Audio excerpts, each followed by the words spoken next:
Good evening, this is MP and welcome to my channel. Before getting into today's video, I want to follow up on my last video.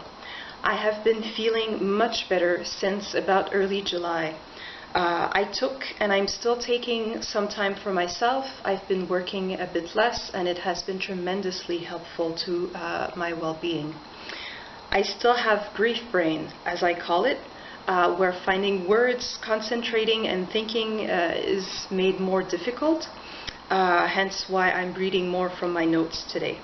But I'm learning to adapt to this new reality, even though it's not always easy. I really take things one day at a time. So the topic today is Chernobyl. I watched a mini-series by HBO earlier this summer, and I thoroughly enjoyed it, despite it being very bleak and grim.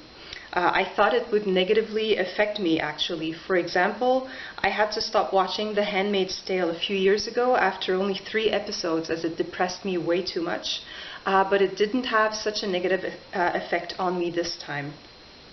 I knew some about the story of Chernobyl going into the series, so I had a good idea of what to expect in terms of events.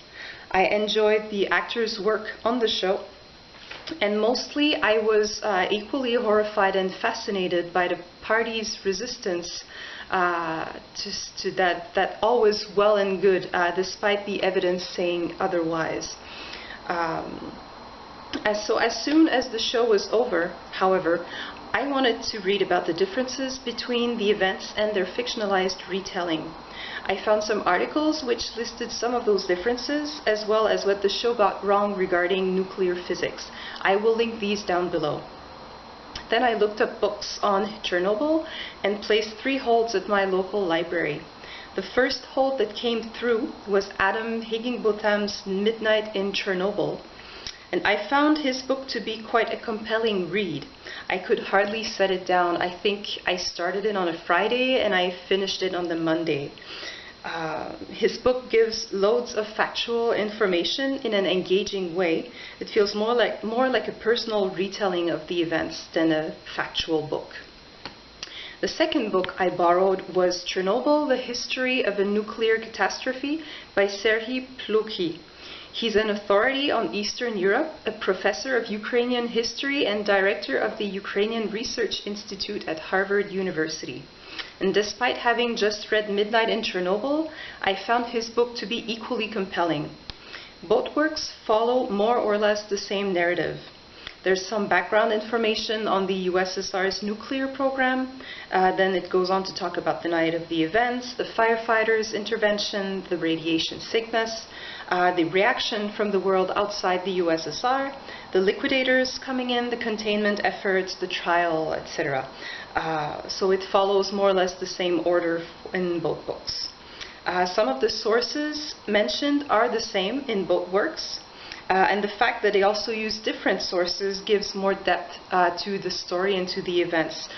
So if you read both works, you will see the same event portrayed in different light depending on who the author has been speaking with or reading about. Which means if you can get your hands on both books, you'll have a finer, more layered view on the events. The main difference I noticed was in Plokhy's more detailed information into USSR and Ukrainian politics, and how the catastrophe at Chernobyl was one of the reasons that led to Ukraine's independence, according to him.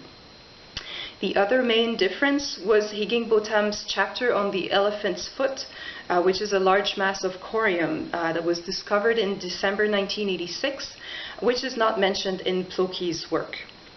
Overall, I feel like you could read either book and grasp a better understanding of nuclear energy and the Chernobyl catastrophe.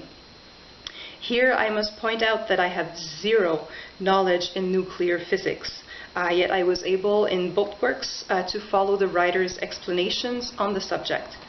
Don't ask me to explain it though. I'm still waiting on the third hold, which is called Voices of Chernobyl by Nobel Literature Prize winner Svetlana Alexievich. She conducted hundreds of interviews with people affected by the meltdown and wrote the stories that arose from these testimonies. And I really cannot wait to read it. And what about you? Have you been inspired by the miniseries to read up on Chernobyl? Had you already read books about these events before? Are there other works you would recommend on the subject? Let me know in the comments. Thank you for watching, and I'll see you next time.